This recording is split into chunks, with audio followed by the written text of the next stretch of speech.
Hey, welcome back to another episode of Adventurous Thoughts.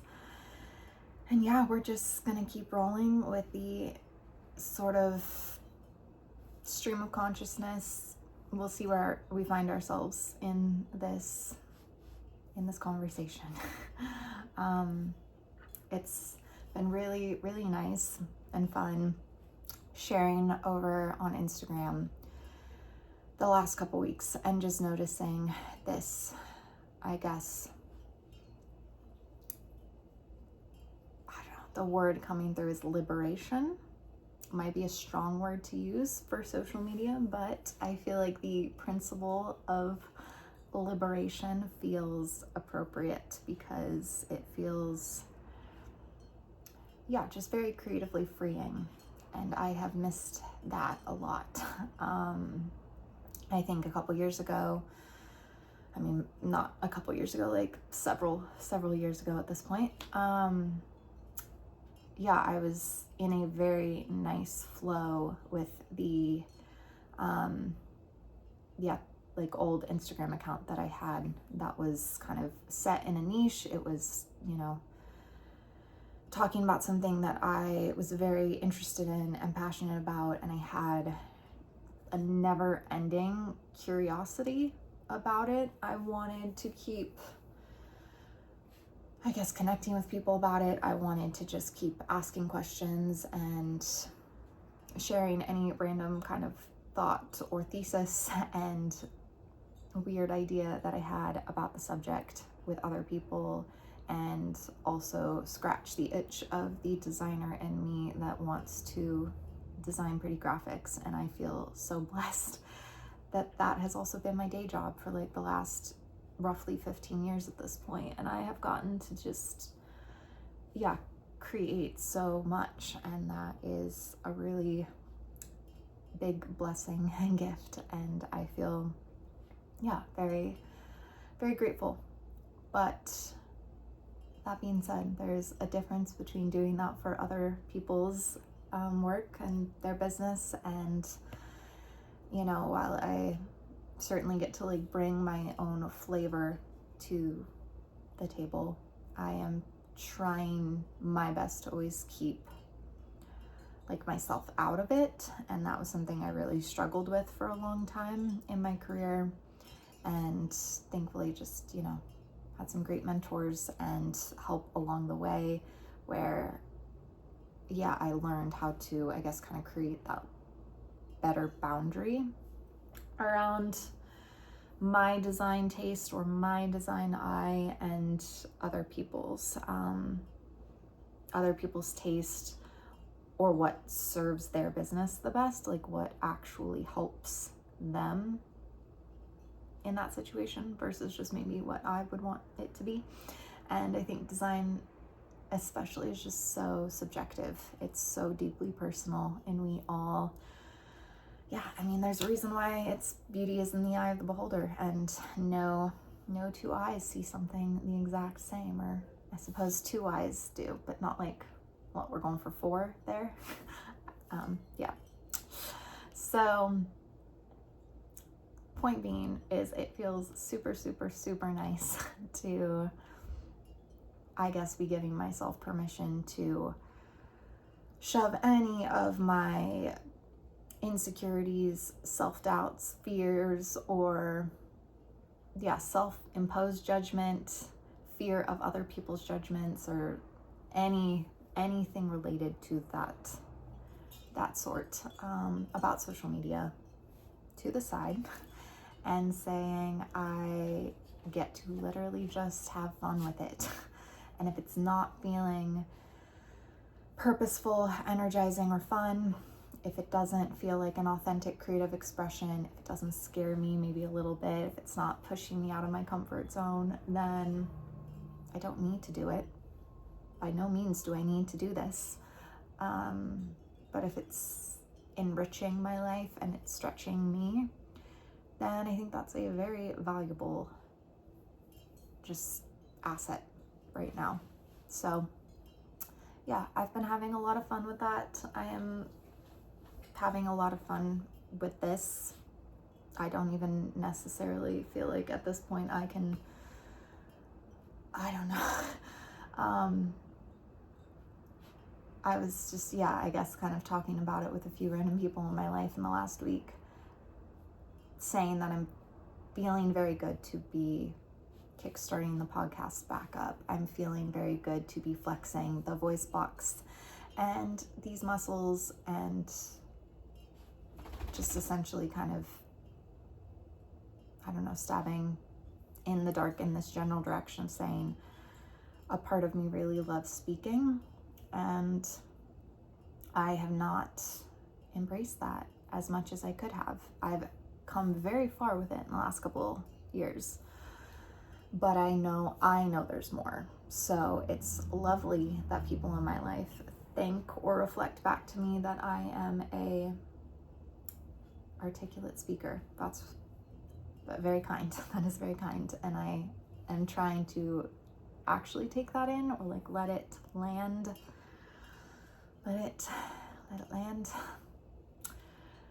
But that being said, if we're, kind of in a competition with ourselves, a loving, playful competition, but a competition nonetheless, to say, I know where my limits are.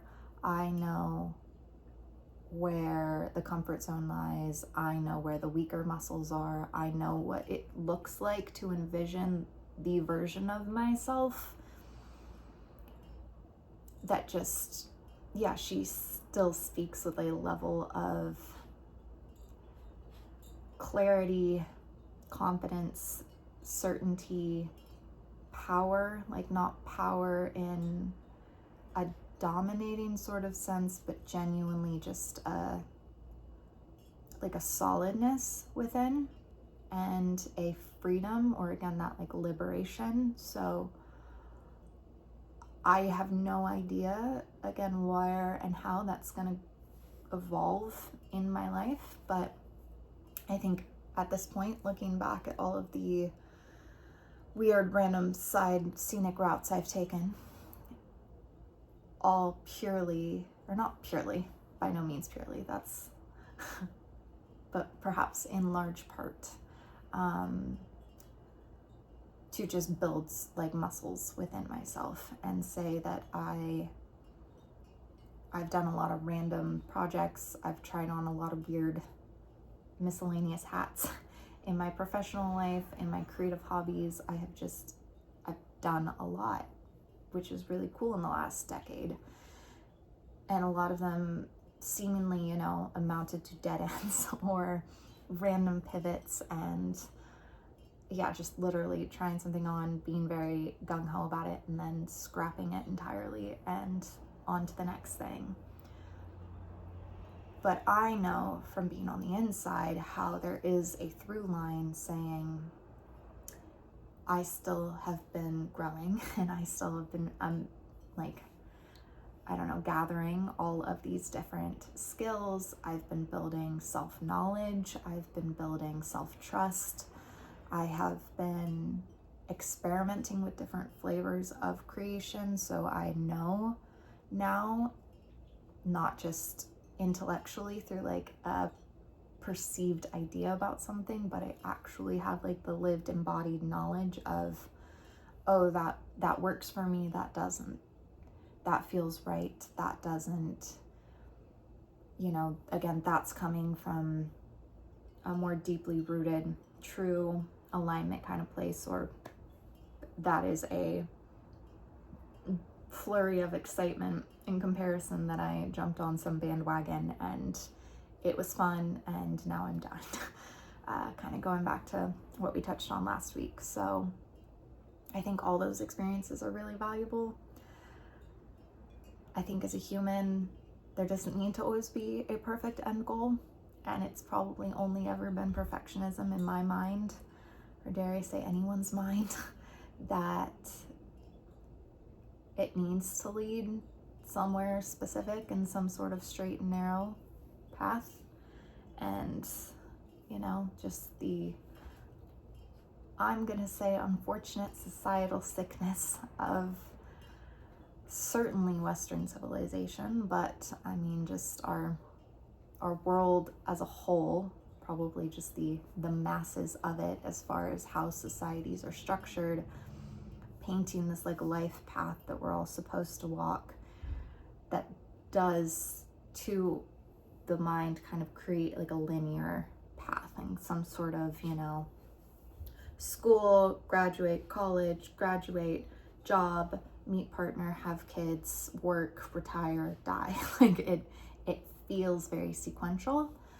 And yeah, just again, the gift of being alive at this particular moment in time seems to be that so many of us are waking up to the fact that that is not at all how life has to work. Rarely ever does it work that way, because even to the best of our efforts to walk the straight and narrow path, usually we end up with all of the curveballs and plot twists, and we have to roll with the punches anyways. So yeah, I guess just maybe the gift of my life that I really either took for granted or didn't notice,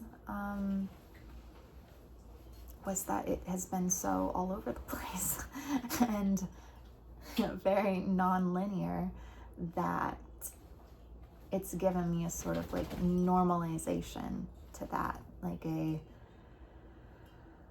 comfort maybe with saying it's okay to just go with the flow and be a little all over the place and get curious and be experimental and try things on for size, and then also not beat a dead horse, like not just continue to throw my energy down the wrong, like, I don't know, bucket, not into the wrong bucket, because I only have one life and I have a finite amount of time, and why would I want to spend my very precious time and energy on this planet, you know, seemingly on this planet, in this body, investing my energy into something that doesn't feel, again, purposeful, meaningful, fun, fulfilling. I just, especially again, like the fun that comes from like that deep, really enriching state on the other side of overcoming fear. You know, I think when we lean into the expansive moments and like those life transitions that feel very scary. And again, I still find myself thoroughly in the midst of one of those right now. And yet I've been through enough of these, you know, like I know I have been through this enough times to maybe finally, again, have some actual faith and trust that the path is going to keep forming beneath my feet as I keep taking steps. And that feels really good. Yeah, so all that is to say that it feels real good to just keep showing up here, even if at this point in time it feels like the judgmental voice in my head is saying that these are rambles and they are pointless, and why would anyone want to give me their valuable time and energy for this, for the sake of just my stream of consciousness, my adventurous thoughts that I am typically accustomed to basically still talking out loud and having a lot of these conversations just without a camera, alone, probably sounding like I don't know, just the woman in the woods who talks to the trees, basically. I guess I'm not completely alone. I've got my plants in here, I got my pup, so not too crazy, just like kind of crazy. So beyond all of those insecure, self-doubting, self-judgmental thoughts that we are going to not listen to and push on anyways, because at the end of the day, if someone doesn't want to watch, they don't need to. I am having fun stretching this muscle and creatively expressing myself. And if there's anything that you feel that like a desire or that passion, that excitement, that curiosity about like creatively expressing, there really is no better feeling than just showing up for yourself and saying it's not about any outcome, because at the end of the day, we can get all of the outcomes. And I have had some really cool outcomes in my career and even in my other creative hobbies and passions and whatnot. And yet, like, anything external is always going to fade so fast, you know? Like, it's a dopamine hit and then it's done. And beyond that, what you're left with is, again, like, how do I feel about myself? So I know if my intention in doing this is coming from a place of building these muscles, just literally giving myself permission to talk and to speak from my heart and learn how to like really just be honest and vulnerable and consistent, and like giving myself proper space to honor all of my depth. And I can't say that I haven't done it to the degree that I think I needed. I have, again, giving myself credit, I have done so much in little areas here and there to try and meet this need for myself. But that doesn't mean we can't always just reach higher and go deeper. So yeah, I guess on that note, that's a cool thing, or maybe a helpful thing I could share. See, we stumble upon the point eventually. You just gotta find your way through it. So, a exercise that I did maybe like a couple days ago, week ago, I don't know. Essentially trying to get a clearer grasp of what those deeper needs are that I personally have, failed to meet, or have, like, I'm not going to say neglected in a purposeful way, because I don't think, especially in the last couple of years, that I have anything I was conscious of. I've done my best to meet those needs. And when I look back at the people in my life, I think that has also been reflected, that any need that they were conscious of within me, they have shown up and tried to do their best to meet those needs for me. So that's great. The issue is that unfortunately we all still have blind spots, and self-honesty, I guess, really is just the name of the game. Because if I still had limits to where I wasn't fully conscious and deeply aware of, or like intimately aware of, where my needs were, hi, here, hold on.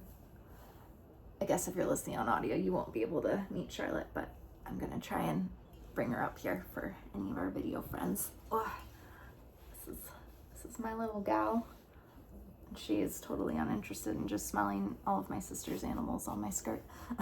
Okay, so, needs. So if I was still partially aware of my needs, or hiding or shrinking some of my own needs from myself, then it's no wonder that okay, well, hopefully she's not too distracting, but Charlotte's back in view. If I was not fully aware of what those were when they pop up, then I don't think I could I know I could not expect anyone to be able to meet me in that place, and therefore meet my needs to the degree that I was always craving or hoping that they would. And I suppose that is just the process of life and self-discovery. So again, it's okay. No harm, no foul. I'm 30. We're still doing the thing. If I was 90, it would still be okay. We're here. But yeah, so essentially what I did was I like just made it into a little journaling exercise slash meditative experience, I should say. It was kind of like a dual thing going on. And really just tried to go back to any like moment in the past couple years with people where I remember feeling that sense of contraction, disappointment, like a need was not met, like there was something I was like, you know, yeah, craving, longing for, trying to sense what that gap is. And once I could identify what that really felt like in the system, like somatically in my body, be, I guess, more attuned to saying, okay, here is where it, like where a moment is that a need's not getting met. Let's then kind of go digging for other moments like that, and then kind of reverse engineer it of, okay, so therefore what was the actual need? Because sometimes what I thought maybe was the need, and again, maybe what I was sharing with people was the need, you know, it's not actually like the core root of the situation. So through that process, it was very helpful, very enlightening to really just then end up with a long, hearty list, and also get a little bit overwhelmed myself initially by the list. And then I observed that feeling and I said, oh wow, okay, so I went back through it genuinely one by one. You know, are they duplicates? Are they redundant? The answer was no. Like, I mean, there were one or two maybe that were, but the list I ended up with, I felt like genuinely represented what I would say are all of my like core needs. And then I realized the slight sense of overwhelm I was getting, again, what I was feeling in my body, reading this list, saying, oh, that's a lot. And therefore, again, wondering why I have ever projected onto anyone, friend, you know, past romantic relationships, family, work, doesn't matter, why I project onto them that my needs are too much, or why I shrink my needs and don't share all of them because I assume that they're going to be feeling the same thing that I'm feeling, and I assume that they're going to interpret that list the same way that I interpret that list. And of course, that's the trick of this life, isn't it? It's all in my head. It's all in our head. Not to say that you're not real and I'm not real and it's not real, but the projections and interpretations really are just in our head, and it's so frustrating. Like, it's so frustrating. The stubborn part of me is not pleased with that, but I am humble enough to acknowledge that yes, I see it and I know that this is the way it works, and that is okay. But yeah, the misalignment that I'm feeling may never have been in anyone else, or it could have been as a reflection of me attracting in people who would mirror how I felt. But regardless, key, foundational, most important part is that I felt that way about my needs. So then I did a kind of cool little trick with it and basically looked at my sister and my like closest friend, and I went down the list one by one. I kind of amended certain things because some of the needs were specifically geared towards like a romantic relationship, so I didn't ding their like their score at the end because they didn't meet those needs. But I went through the list and I genuinely just took it one by one, thought of a few examples of each. Do they meet this need? Do they meet that one? Do they meet that one? Do they meet that one?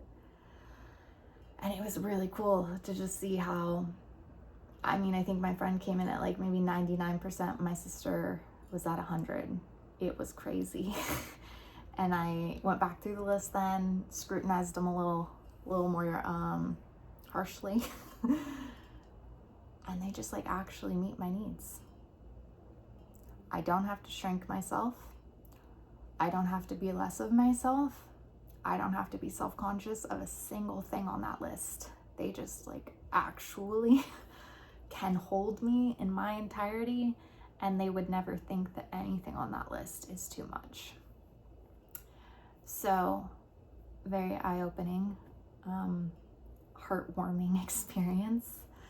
And from there, then I went, and now having a different experience of that list in my body, having again a more, I think, warm, relaxed, settled feeling of saying, okay, cool, I don't need to contort myself. I don't need to shrink myself.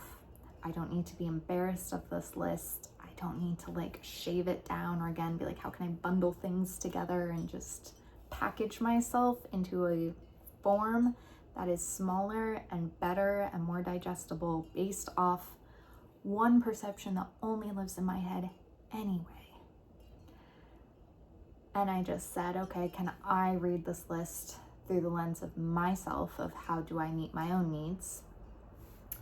And I came in slightly behind the other two. So also eye-opening. It wasn't by a lot, but it was definitely like a few that I think I could have given myself like a half a point.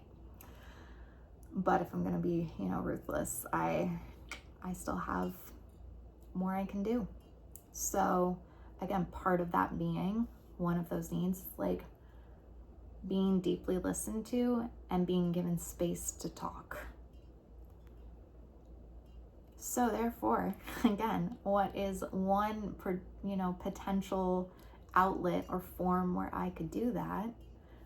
Showing up here, like using the podcast and the YouTube and the Instagram and the Substack or anything that I'm doing right now. If literally no people ever support it, 10 years goes by. I mean, thankfully, again, I got my mom, my sister, my friends that we're good. But genuinely saying, this is a need I have, this is something I have fun with, and it's a way that I can show up and meet one of my needs. Is it hurting anyone? Hopefully not.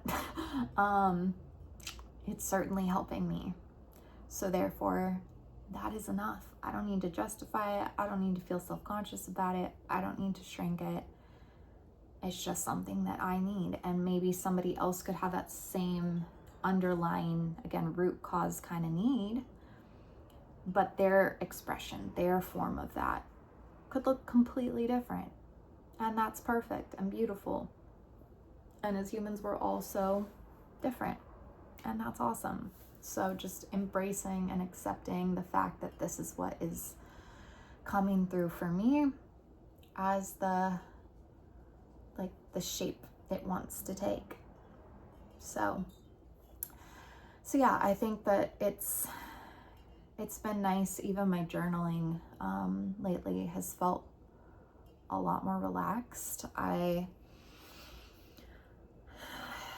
don't know. I've gone through, again, just a lot of phases with meditation and journaling, times where it was very structured, times where it was free flow, but it was still consistent, times where it was barely there at all.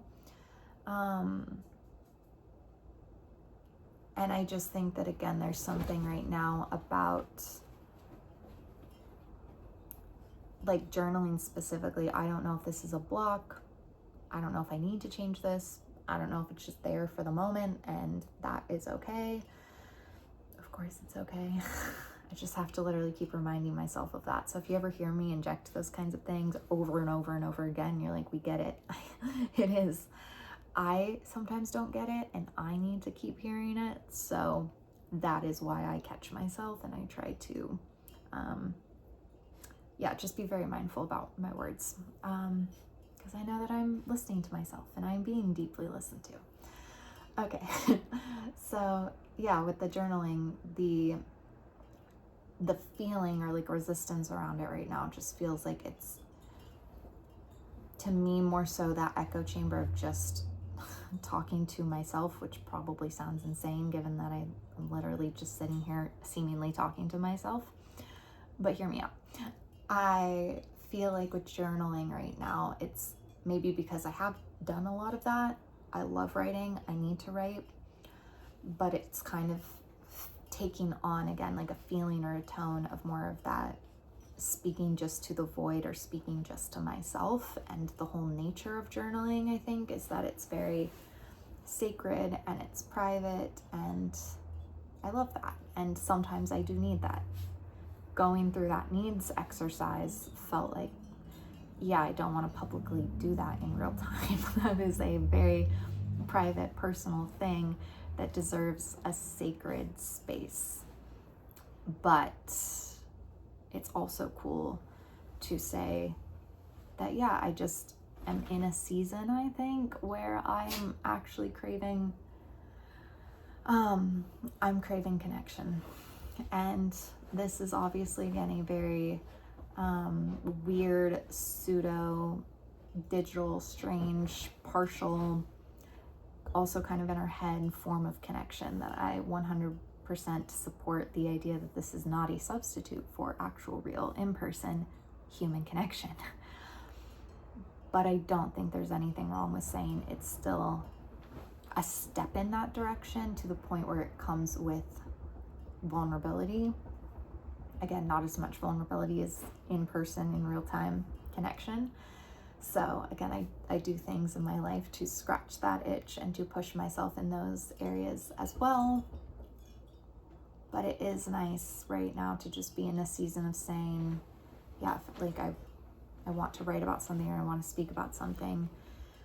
I am feeling to push myself and to share some of that.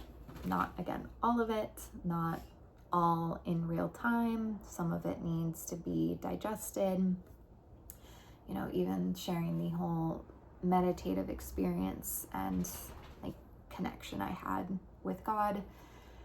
That was a very scary thing to talk about and to share, but I had given it a little bit of time since it happened. I talked about it with some people in my life, and then I was just really excited to talk about it. Like, I don't know how else to describe it other than there was just this giddiness, or like, yeah, again, sense of like aliveness that was coming through that said, I want to talk about this. I want to share it. I think also, again, knowing that it was overcoming fears with feeling so quiet for so long about any sort of spiritual belief, my religious background, any, again, like residual just protectiveness or fondness I still had for my religious upbringing. And again, then kind of dating a lot of atheists. I'm just gonna say that. I love them because they're very scientifically minded and analytical, and they approach things in very cool, unique, different ways than me. I just didn't often tell them that, and I just kind of closeted all my beliefs and feelings, and I do not recommend that. So again, I am learning. We're all learning. Hopefully we learn. I guess we can just kind of shut the door and not be aware of ourselves, and therefore not learn. I'm probably too aware of myself at times, and that is another area for growth and learning.